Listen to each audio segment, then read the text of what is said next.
Friends good morning.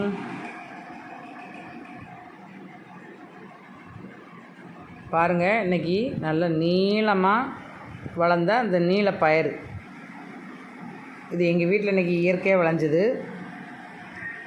கறி வச்சா டேஸ்ட்டும் நல்லாயிருக்கும்.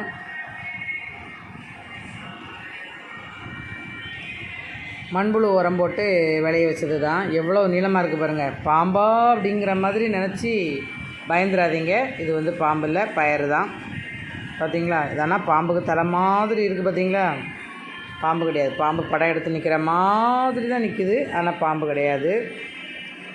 இது நீளமான பயிறு. இது நம்ம எப்படிலாம் வளைக்கிறோமோ அதுக்கு தகுந்த மாதிரி வளையும். கிட்டத்தட்ட பாம்பு மாதிரியே வருங்க. பாம்பு மாதிரியே விளைஞ்சிருக்கா. அதனால் பாம்புன்னு நினச்சி பயந்துடாதீங்க.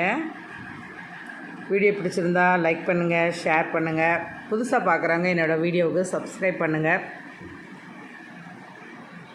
தேங்க்யூ. கமெண்ட் பண்ணுங்கள். முக்கியமாக என்னோடய வீடியோ எப்படி இருக்குது அப்படிங்கிறத. நான் யூடியூபுக்கு புதுசு, 2 மாதம்தான் ஆகுது. உங்களோட சப்போர்ட் இருந்தால் நான் இன்னும் நிறைய வீடியோ எடுத்து போடுவேன். அப்புறம் என்கிட்ட இருக்கக்கூடிய குறைகளை என்கிட்ட சொல்லுங்கள். அந்த வீடியோவில் ஏதாவது குறைகள் இருந்ததுன்னா அதை என்கிட்ட சொல்லுங்கள். என்னோடய முன்னேற்றத்துக்கு இன்னும் அது உதவியாக இருக்கும். நான் இன்னும் என்ன மாதிரி வீடியோ போடணும் அப்படிங்கிறத தெரிஞ்சுக்கிடுவேன். நான் இன்னும் என்னை எந்த அளவுக்கு வளர்த்துக்கிடணும் அப்படின்னு. நான் இப்போ கற்றுக்குட்டி தான், வளரவே இல்லை. ஃபஸ்ட்டு ஸ்டெப்பு தான் நான் கால் வச்சுருக்கேன். உங்களோட ஆதரவும் கருத்துக்களும் இருந்ததுன்னா நான் இன்னும் மேலும் உயர்றதுக்கு எனக்கு வாய்ப்பாக இருக்கும். Thank you friends. Thank you.